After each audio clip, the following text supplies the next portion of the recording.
Okay, I think I think I'm here.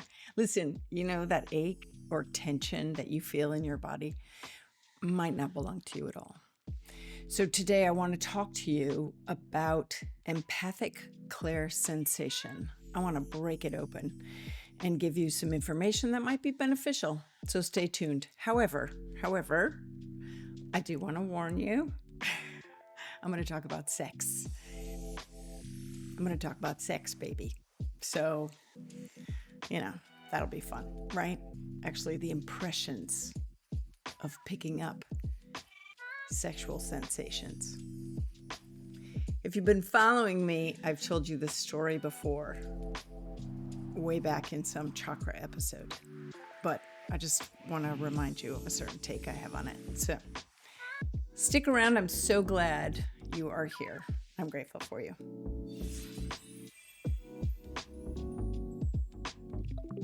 Hello, and welcome to the Constance Messmer Podcast. Thank you so much for tuning in.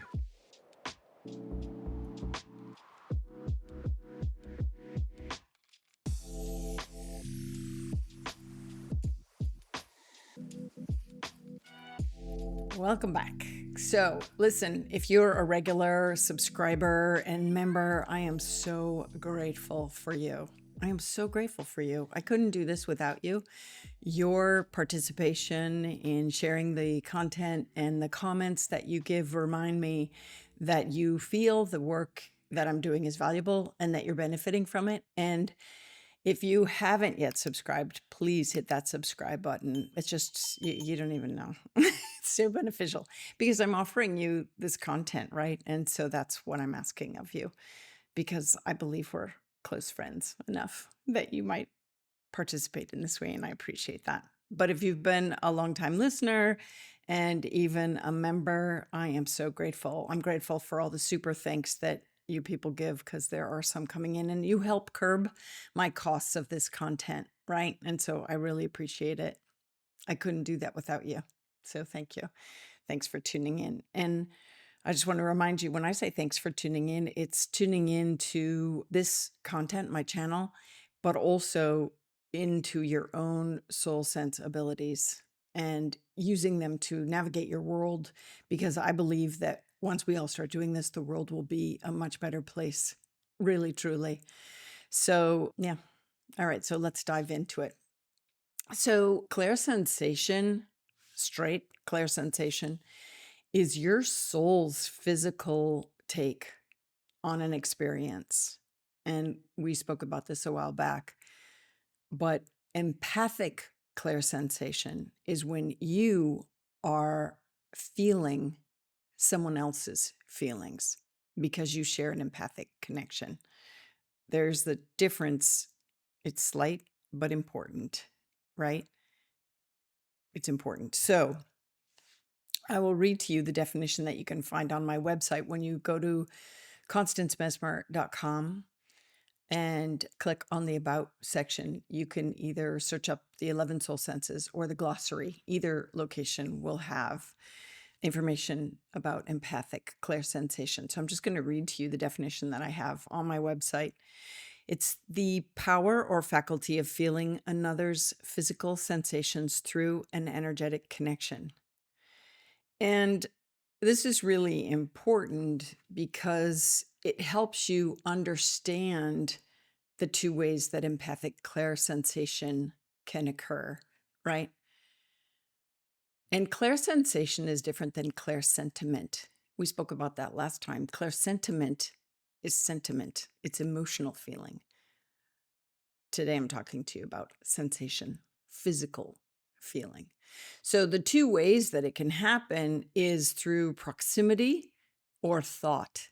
So because it's an energetic exchange and you're sharing your energy field with another, whether you realize it or not, it's based on proximity in this way because you are sharing your auric field and a lot of your energetic systems with theirs. And whether you're conscious of that or not, the energy fields are overlapping. So if you remember my episodes on energy and the auric field or the chakra system, I have several. Look through the playlist. I think they're hugely beneficial. Hello. And if you're an empath, check out those videos too.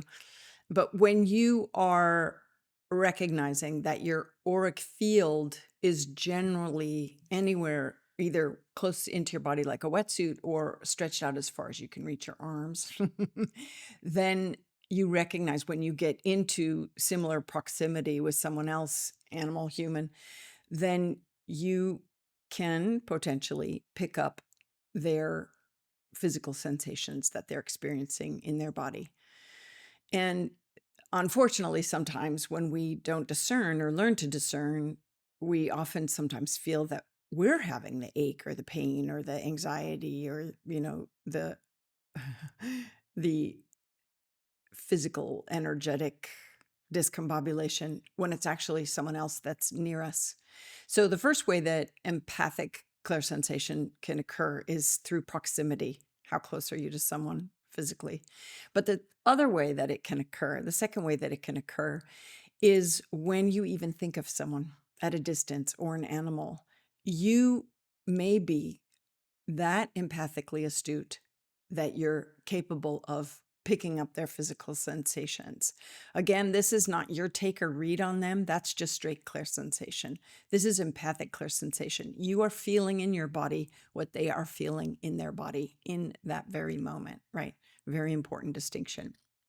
And so it can either happen through proximity when you're close to someone physically, or at a distance when you just think about them. This is how readers are capable, or energy empaths, or energy healers, or medical mediums are able to go in. And if they're doing a read within and on the body and sensing it within their own space, that's how they're able to do it as a phone read across the world, whatever, Zoom, whatnot, through Zoom or huddles or however they're doing it.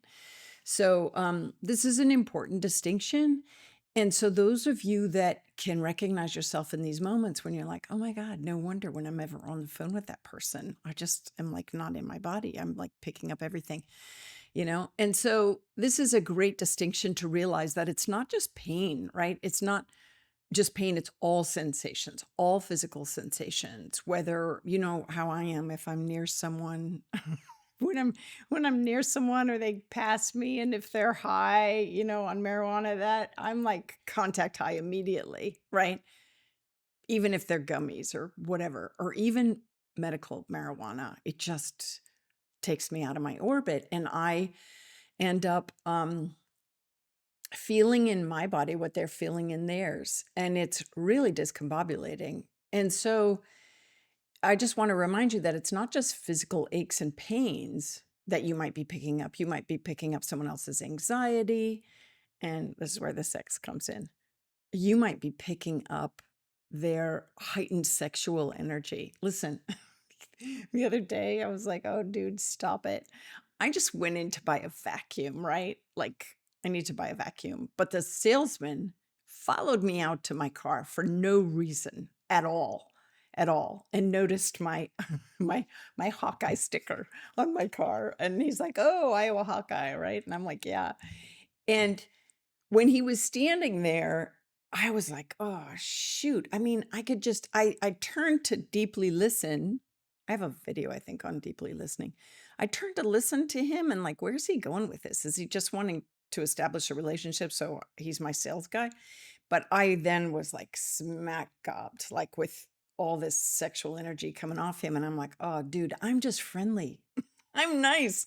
I'm just friendly. I'm not flirting. I'm friendly, but you're flirting. Like he wasn't even, he was being kind, right? Characteristically kind for a salesperson, but the energy that was coming off him with his other intentions I was like, oh, no. Okay, I've got to go. Step back. I'm leaving. Bye. Thanks. And I'm thinking, oh my God, dude, stop. I'm nice. I'm friendly, not flirting. So you have to watch it, right? Those kind of things. Also, like, what are you picking up? Is it your rush of tantric energy running through your body, or is it someone within your arena? Someone around you, or someone that, just like across the room, but you're like looking at them and going, what's their vibe? And then you're tuning in immediately, right? So that brings me to all the 11 soul senses. You can either passively have these experiences and these intuitive hits and these psychic hits happen to you and these experiences happen to you, or it could be that you choose to actively engage in them. And so that is my favored way. It's because then I'm in a controlled setting. And later on, I'll tell you what to do if it passively happens to you and what you might do to help yourself in those moments. But when you're actively engaging in it, there might be various reasons why you want to. So, like on a personal level, I'm kind of addressing personal, professional, and practitioner levels in this series. So, on a personal level, you might feel others' pain because you are just born innately to be super sensitive and an empath. I think we're all capable of empathic connection. I think it's the next level of human evolution so that we can understand on a deeper level how other people are experiencing life or what they're going through so that we might wake up our hearts and minds to greater consciousness and greater compassion and a kinder world, right? This is what I think. This is like the new earth, right? This is this desire for this heightened collective consciousness. And it's not anything but the best parts of ourselves, right? The best parts of us, that what we do matter, and how we act affect other people, and how we vote definitely affects other people.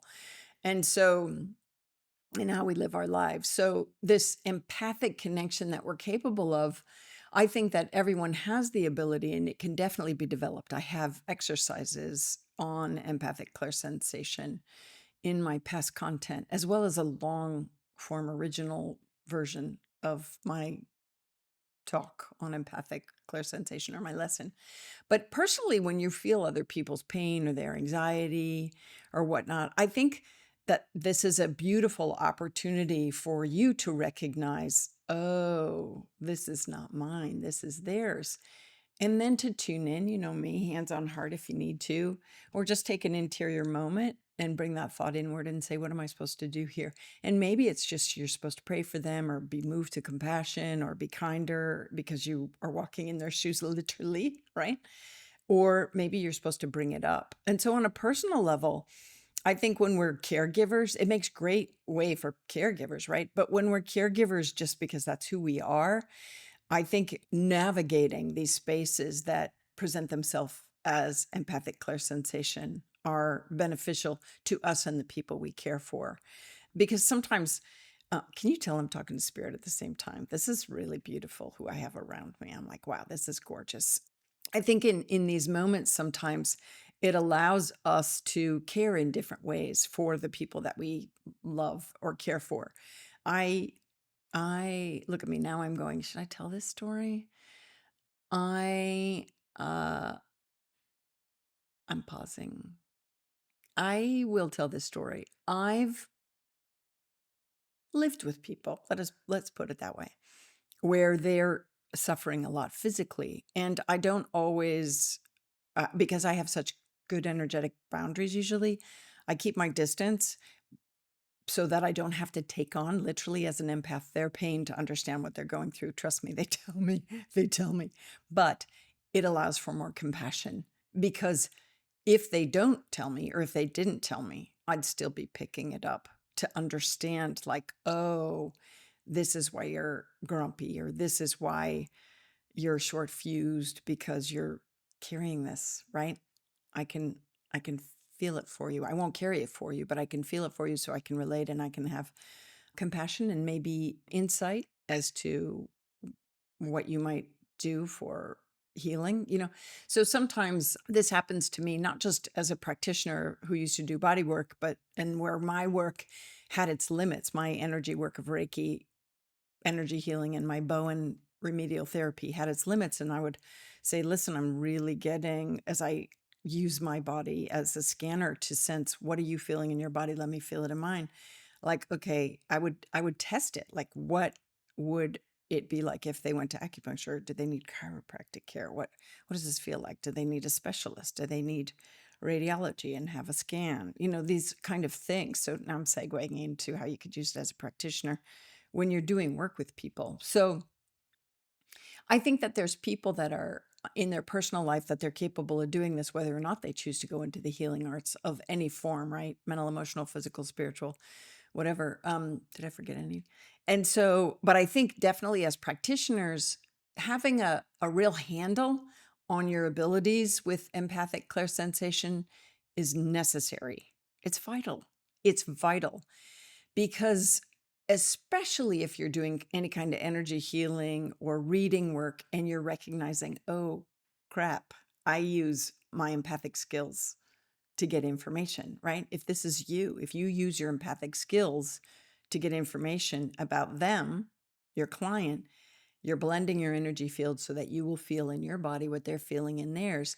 And it can help direct you to which chakra to work on, to which part of the body needs healing, to which muscle to help release, to which, energy pattern that might need a greater peek at, and stuff like this. So I think the importance is to really recognize that you're capable of empathic clairsensation first and foremost, but secondarily, like, what are you going to do about it, and then how are you going to use it in your skill, in your trade, in your craft, right? And so this is important because it will help you as a practitioner identify body sensations as signals, right? I used to do this all the time when people would come in and they might, like even me with horses, like when I would work on horses. And I told you that story, right? When they would come in and either the person or the owner of the animal, or the person, if I was working on a person, would say, look at, this is where the pain is. And I'd be like, yeah, but let me follow it. Like, let me follow it. And I would either see it in their body clairvoyantly or go, okay, where's it? How does it relate in my body? Oh, you think it's a neck thing, but it's actually lumbar. You think it's a thoracic spine thing, but it's actually lumbar.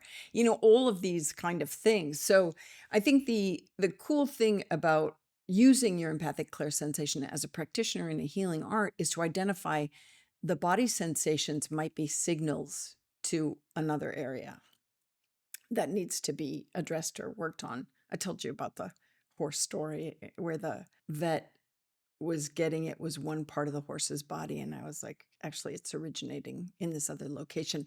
I did that to kind of like, all right, I'm the horse, where do I feel this? And it's sometimes, for me, it's the easiest way to ascertain information. Plus, I have to tell you, with animals, if you're going to use empathic clairsensation, you have to be aware that animals and people on the spectrum, or yeah, people on the spectrum, can be super sensitive to when you're blending your energy field with them. And if you've read my book, Some Dogs Talk, you know that I have these experiences where when I'm blending my energy or trying to read them, they can tell that I'm moving my energy field into their space, and they can get a little freaked out or uncomfortable. So I encourage you as a practitioner to ask for permission if you're doing this as an active engagement. You can even say, listen, and I would say to people, listen, I use my empathic senses, so do not smoke marijuana before you come. And please don't even drink alcohol like 24 to 48 hours before any classes with me, or definitely no any kind of recreational drugs, 48 hours before the class, and sometimes a few days before the classes, because I would pick it up. I would be working in their energy field and I would be picking it up, and I'd be tossed for the rest of the day. Not fair to everyone else. So listen, as practitioners, I think we need to create our energetic boundaries in these spaces and recognize. So it's not only protecting your energetic boundaries, what do you need to have as parameters and rules for your practice, but also respecting their spaces. And even as someone, whether your personal or professional life, you're using this material to enter into someone else's energetic space, I would encourage you to ask their soul first. Can I permission to come aboard?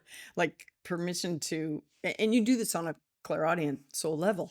Can I tune in this way, in this form, as an empath? And then what the beautiful thing, oh, spirit's hugging me. The beautiful thing about that, goosebumps, is because that's just clairsensation. I'm picking up what is this, and they're just hugging me immensely.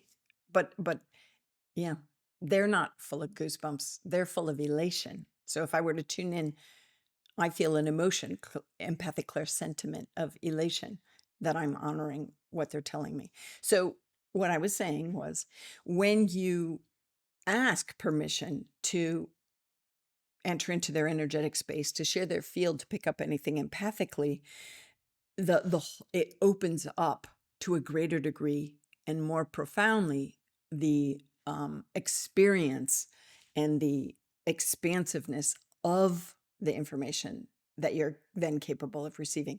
You're basically knocking on the door and saying, "Hey, can I come in?" And they're like, "Yeah, sure." Listen, if you get a no, that's a whole different thing. Then you pull back and don't go empathically. You might want to ask why on a soul level, right?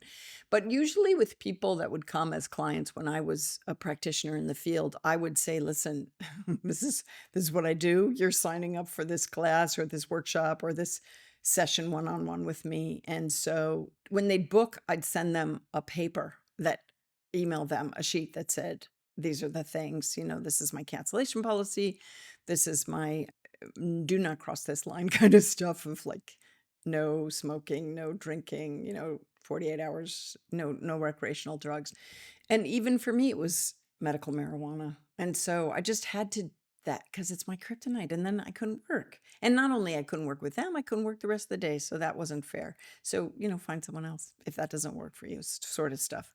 So there were many times when I thought, well, let me just try to do straight Claire reads, like through all the Claires, no empathic connection. Because this work happens in two different ways. You either take it from the perspective as an outsider, but empathic is an insider's perspective. You're joining in their energy spaces. I can't tell you how many times I tried to do straight reads that were not empathic related, but it's just who I am. So I had to go, you know what, accept who you are, Constance, and then work with that. So that's what I'm inviting you to do, is to recognize when you're a practitioner that maybe the body sensations that you're identifying are actually signals to these other areas. Ask permission on a soul level, let them know what they're getting into when they come to you as a practitioner, and then recognize that maybe this sensation that you're feeling in your body when you're thinking of them or you're entering into the space with them is theirs, and it's signaling something else, like a greater story here, following the thread of like, what's this about? Your 11 Soul Senses, a journal for self-discovery, is something I created just for you. It is complete with definitions, writing prompts, and blank journaling pages to help you reconnect with your true essence and your soul sense abilities. To get your copy, visit my shop or go to constancemessmer.com. And thanks for tuning in. Yeah, let me tell you this. Recently, I was around someone and I was like, whoa, wow. Are you on some kind of medication? And they're like, oh yeah, I'm on anti-anxiety meds. And I was like, holy shit. And next thing you know, I'm on anti-anxiety meds too. And I had to literally step out of their field and clear, but I couldn't be in the same room with them, right? And then this happened when they called and I picked up the phone and started talking to them. I'm like, oh, you're on your anti-anxiety meds again today. Can you just text? I can't. I can hold space when you text, but when you're on the phone and I'm deeply listening, I'm entering into your energy field. So I want you to learn how to do these kind of tactics for your own protection and benefit, right? For your own energetic boundaries. And I know a lot of you are thinking, well, why don't you just put out the wall or put up a wall or create a clear boundary oracally and set up your parameters? Definitely do that. Play with that, work with that.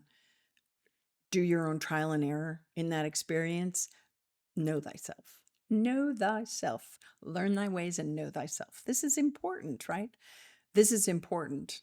My material is meant to have you take what I'm saying or not, kind of weigh it, work it through your own psyche, and then put it into practice to what's suitable for you. There's no one way. So with this person, I was like, listen, I can't even talk to you on the phone when you're on these because I'm just picking it up because I'm deeply listening.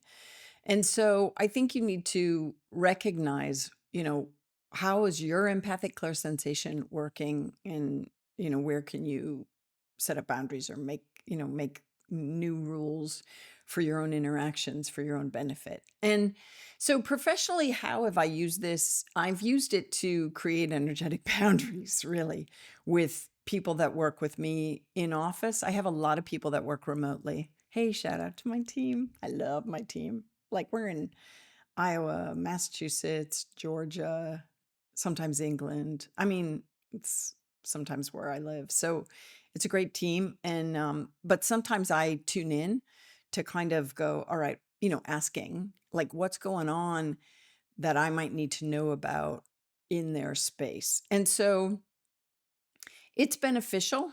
It's beneficial because sometimes it's just like, oh yeah, they're going through that. And let me just send healing prayers. It's not my place to bring it up or not my space to talk about it. And I don't do it as an energetic voyeur. I do it as like just this maintaining professional energetic boundaries. And then also opening up for physical empathy, right? Like, oh, why isn't this project getting done on time? Oh, let me just tune in on a soul level. Can I tune in on a soul level? Oh, I'm tuning in. Okay, yes, I can. Oh, I see what's happening. All right.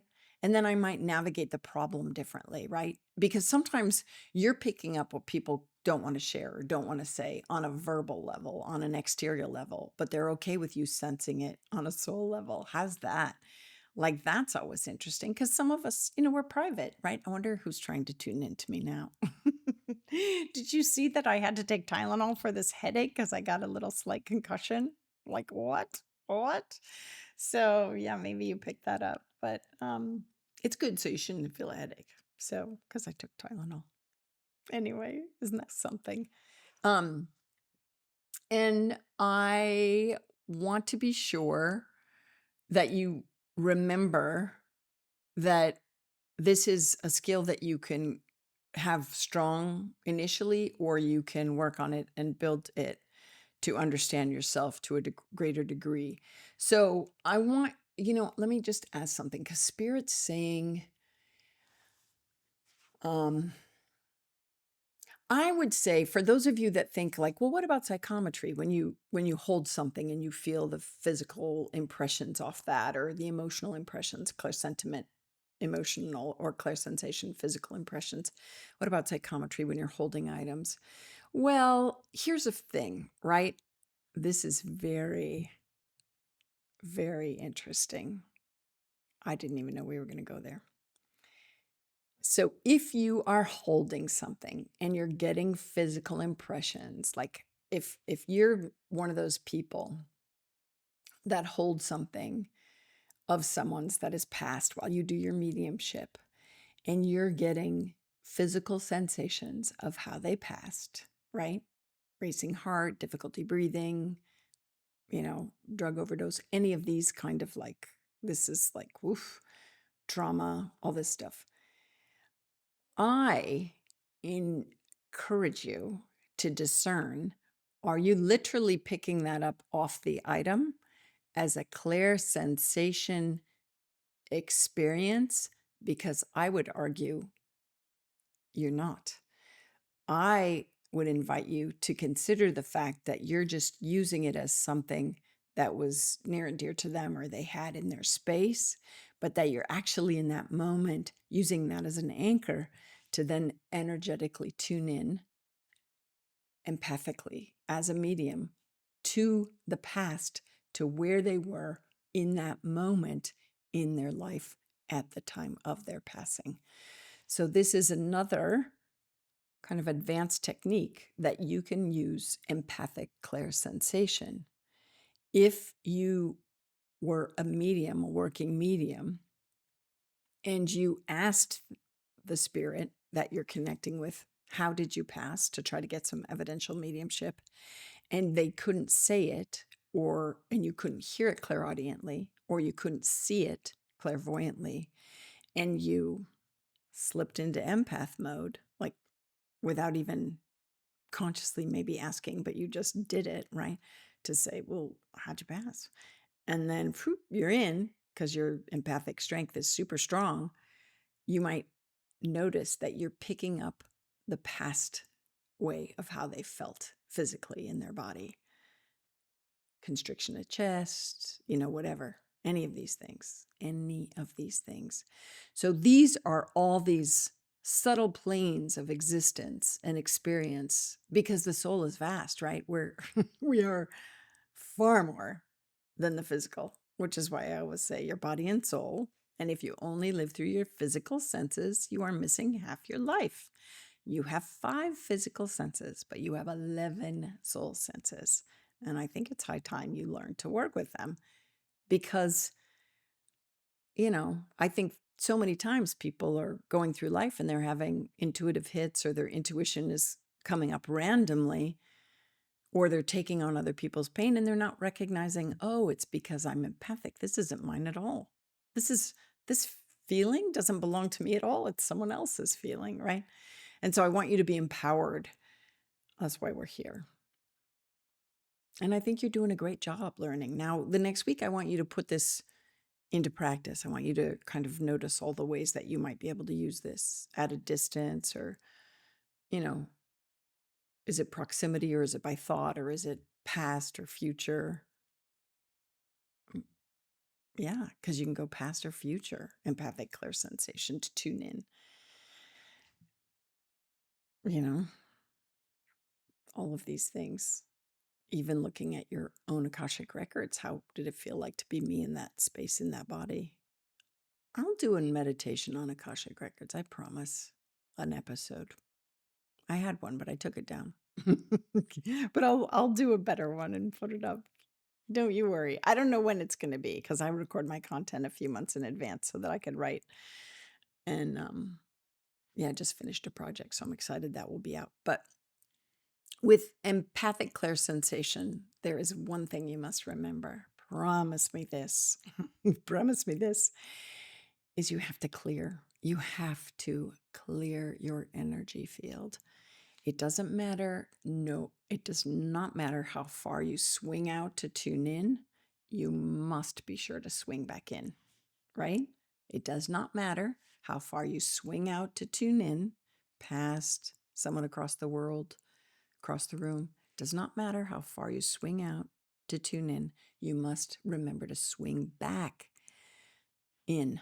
You have to swing back in.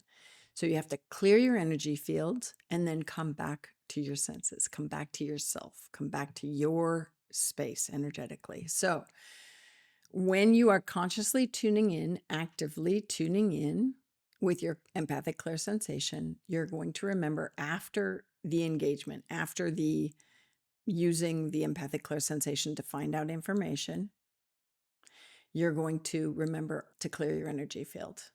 And that could be the session's over. I release and detach all energy that is in truth not mine. I claim back to me all energy that is mine. Let it be cleansed or dissolved by the light upon its return to me. And so it is. Whatever your intonation is, right? But if it's passively happening to you and you're just going about your day and you pass someone and you're like, whoo, contact high, or, oh God, I just, you climb in bed with your mate and you're like, oh my God, why do I end up having, this achy hip? What did I do to have an achy hip? And it's not your achy hip at all. It's their achy hip. Don't forget, I said, sometimes you need to put up that energetic wall and a mirror so that you don't pick up their stuff. Let them sort their stuff. You take care of your stuff. But if you're noticing, like, wait a minute, I've just been rocked something, that might not be my anger. That might not be my irritation. That might not be, well, anger would be empathic clairsentiment, but with empathic clairsensation, it's physical sensation. That's not my tension. That's not my anxiety. That's not my pain. In those moments, it's awareness, right? Remember ABC? In those moments when empathic clairsensation is happening as a psychic hit that just randomly happens to you, remember ABC: awareness, breath, care. Awareness that something just hit you sideways. Taking a breath to collect your energy in and be like, okay, this isn't mine. Where's it coming from? And then care. What am I supposed to do about it? Am I just supposed to offer them a prayer? Am I supposed to say, wow, is this happening to you? What's going on? You seem like flustered, or blah, blah, blah. Whatever it is, whether it's you bringing it up to them or you just, you know, offering prayer, healing. A lot of times I'm bouncing light out, just bringing light through myself and sending it out, which is a great way to bubble up and protect yourself. Like sometimes I have to do that. I have to bubble up and protect myself before I go into public spaces, right? So that I'm not like picking up people's energy and pains and frustrations and everything through the grocery store, through the, public spaces, restaurants, whatever. I have to be very aware. Like, do I need to sit with my back against a wall in the restaurant? Which way do I need to face? These are important. And so with yourself, you could run the energy in and always push it out when you go to bubble up. You can pull your energy field in like a wetsuit. I've talked about this in the aura and energy episodes that I did. So it's about you learning to navigate your spaces and understanding, what do you need to do in this moment? Awareness, breath, care. What do I need to do in this moment? Did I go in loosey-goosey and forget to bubble up? Do I need to like breathe in, suck in my energy like an auric, might suck in my auric field like a wetsuit and flush it with light, and then, clear and ground and then protect? Or do I just need to avoid stores in public places at certain hours, you know? Or maybe it's time to be finished with that curmudgeon of a friend or the person that's always whiny or achy because I just can only take them in small doses, So it's recognizing your awareness, breath, care. What do you need? Care in the moment, and then also care in your life to translate it to your life. Like with me with my rules as a practitioner. It's energetic hygiene. You have to have energetic agency. It's up to you. You're the only one that can do it for you. This is why you must know yourself, is for your own energetic agency, right? It's important. So, yeah. So remember, in closing, remember that your shared, no, how do I want to say this? Your physical sensations could be your soul's way of sharing information, energetic information with another. And it's not about your personal discomfort at all. It's really about their personal, discomfort or elation. It's both the comfortable and uncomfortable sensations. But it's your job to know, where's it coming from and why, and what do you want to do with it, right? What do you want to do with it? Do you want to dispel it, send it off to the light? There's many times when I'm just directed to put my hand on their shoulder or my hand on their heart, and then a healing flows through. I just do what I'm told. It doesn't come from me, it comes through me, pours in from the heavens and then out my hands to them, through my heart, out my hands to them. So notice if that's what it is. And I know caregivers are really good at that, like when, or parents knowing, or teachers that knowing hugs are needed, or, a pat on the back, or,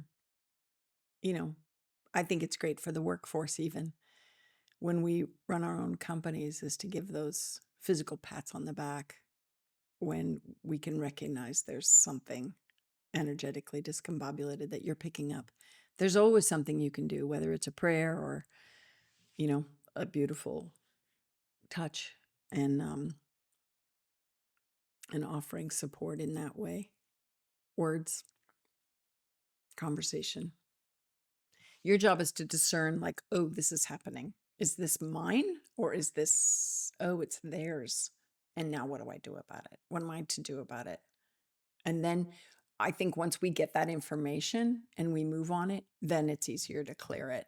Sometimes it won't clear because we're supposed to do something with it. We're all we're all here for each other in this way. I really feel that. But let me know in the comments, what do you feel? What are you going through? How's it working for you? And don't forget, if you have a hard time clearing it, you can always call in the angelic light and your guides to say, what should I do with this? I don't think I'm supposed to carry this. This isn't mine. This is theirs. What am I supposed to do with it?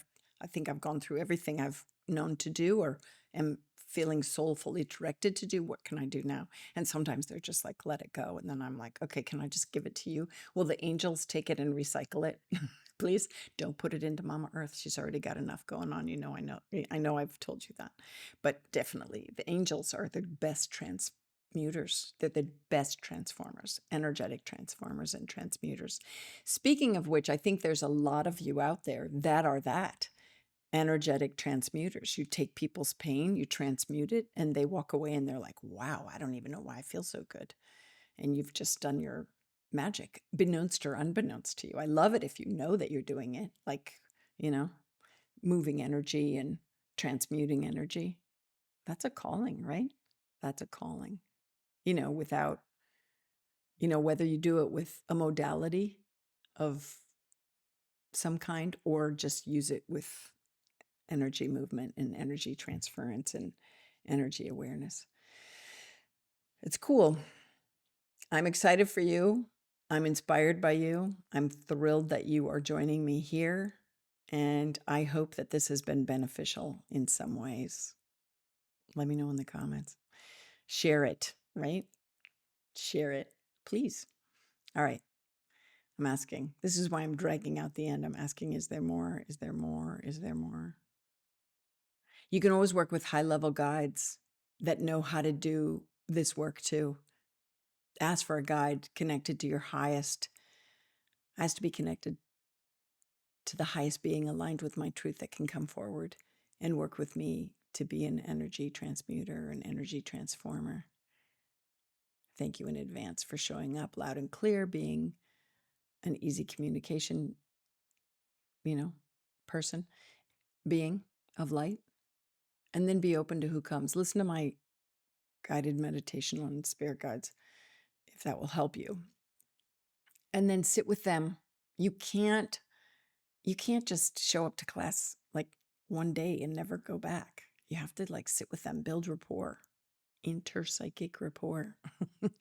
Build rapport if you want to go deeper on this study of empathic clairsensation and working with it to the best of your abilities. They're saying it's a wrap. It's a wrap. Thanks for tuning in.